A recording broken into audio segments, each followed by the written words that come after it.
and welcome to Volatility 411 for Equity Armor Investments. I am Joe Tigay, and we had a settlement in September. 26.12 was the settlement for September, and we've been above 20 ever since February with these VIX monthly settlements. February we expired 14.51. That jumped all the way up into the high 60s, 69.50 in March. So we've been volatile ever since then. Mid-20s expiration, still a sign of volatility ahead. And now we're on to October, and October has been leading the way in the futures curve for some time. Now, October futures tied to November options.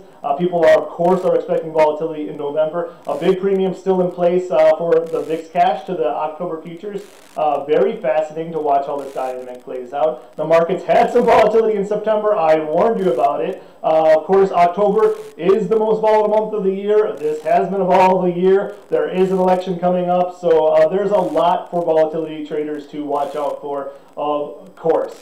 Also today we have the Fed meeting, and the Fed has been talking about this inflation. They've been talking about letting it run hot. The market is seeing some of that, and the market's actually pricing in, you know what, the inflation is going to be too hot. The Fed's going to have to maybe raise rates faster than they're saying.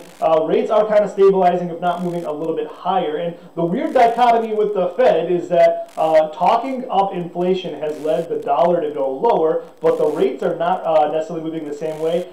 Maybe it's because with a cheaper dollar, it makes treasuries less attractive for foreign governments like China or Japan to buy those treasuries. Maybe that's losing some of the bid, causing rates to go higher. It's kind of a weird give and take. Of course, anything can happen after the meeting. But what the market is trying to do right now, before it happens, of course, is if there's a vaccine, if the economy returns to normal, how hot does inflation get with this stimulus and the pent-up demand that's out there? So the market's pricing it in now. They're making their bets before it happens, and the fascinating thing is that's what makes a market, and we'll see how it plays out over the course of the next 6 months. For Equity Armor Investments, I am Joe Tigay.